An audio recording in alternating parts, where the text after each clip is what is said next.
The Selfish Path to Romance. Download Chapter 1 for free at drkenner.com. This is a call from a woman who's afraid to deal with her fear of approaching other people.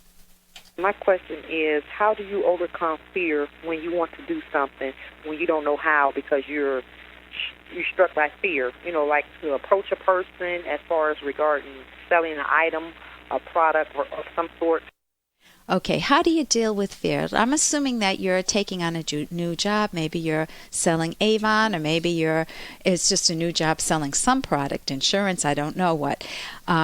So, number one, do you like the product? If you don't like the product, if you think it's a sham, you will feel fear every time you meet someone, and you should feel that fear. You need to value the product you're selling. So sometimes you have to go back to square one and see what you're selling. But if you've chronically had this problem, and the product that you're selling or the thing that you're approaching people for is decent, then you want to look at your view of people. My grandfather could sell waste products to people. He could go door to door as a peddler and sell anything because he loved his life. He felt confident in himself, and he figured they'll tell him if they don't want it. And he was colorful, and he just had a view of that people make their own decisions, and he's just offering them an opportunity. So a view like that allows you to approach many people. If you have the view that your self-esteem rests on whether or not they buy the product, then you'll feel like a failure anytime they shun you. For example, a telemarketer is always getting hung up on. I hang up on them nightly.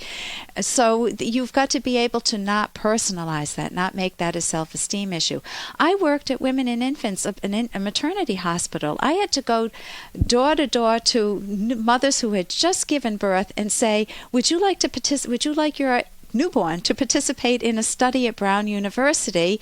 We'll be looking at your child's reflexes. And so I had to ask mothers whether they wanted me to take their newborn away from them for a few minutes and do some testing. That wasn't easy. After a while, I realized that it's really their choice. They can say yes or no, and I just offer them an opportunity, and that helps. So I hope that helps you out. And here's a little more from Dr. Kenner. So last Halloween, I'm sitting at my computer, doing what I do most of my life. I'm working, and I'm enjoying it. I've got the whole evening planned. And, I injured my foot last week. I went dancing. I had a great time. But, I may have a stress fracture in my foot. So this is a little confounding variable here. I have to wear this, what I call a club shoe. It's a real gawky-looking shoe. You've probably seen people clumping around in it at post-surgery.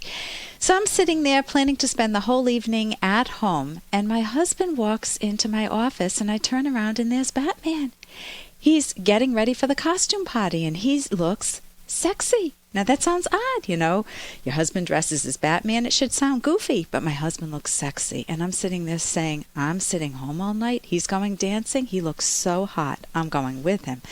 So I made a wonderful decision. I decided to go dancing with him, and we had a blast. It was a costume party at my dance studio. My son showed up dressed as whatever every mom would love to see their son dressed as, Dr. Zeus with the big tall hat. And my dance teacher, who is darling, she's beautiful. She looks like Audrey Hepburn, unfortunately dressed as a witch, and she did way too good of a job. And at first I said, you look cute, until she turned around and looked at me, and she's got her teeth blackened out, and she's got this hideous nose on her, and I wanted to pull the nose off because she's such a beautiful person. And of course, at a costume party, what do you see? There were people, a woman dressed as Marilyn Monroe. There were country guys and gals. There was a Cinderella girl, a woman who must have just loved Cinderella as a kid and had the opportunity to dress as her for one evening. One woman wore this real sexy gown, and I said, where did you get that? And she goes, I made it. It was spidery, and I don't like spidery things, but this was real sexy. And then there was the problem of 4 Zorros. I mean, what do you do with 4 Zorros? Well, our dance teachers had fun. They got the 4 Zorros on the floor, and they had them duke it out to figure out who was the winner, the best Zorro. So think about your own life. Think about what fun you have in your life. And if you haven't had much fun lately, think about how to create that for yourself. For more Dr. Kenner podcast, go to drkenner.com and please listen to this ad. Here's an excerpt from The Selfish Path to Romance, the Serious Romance Guidebook by clinical psychologist Dr. Ellen Kenner and Dr. Edwin Locke. It's not romantic, exciting, or fulfilling to be in a relationship with a dull partner, someone who has no strong interests or values and doesn't care to develop any. Such a person does not make life interesting. How can you feel romantically attracted to an empty, superficial person? And who would want to date or marry an unkempt, smelly person who lives in grimy sweats, rarely showers, and seldom brushes his teeth or combs his hair? Looks do matter. When you fall in love, you don't fall in love with a disembodied spirit, but with a whole person, mind and body. And who wants a partner who nags, yells, sulks, or never listens to you? Good loving and good romance require good positive communication. You can download Chapter 1 for free by going to drkenner.com, and you can buy the book at amazon.com.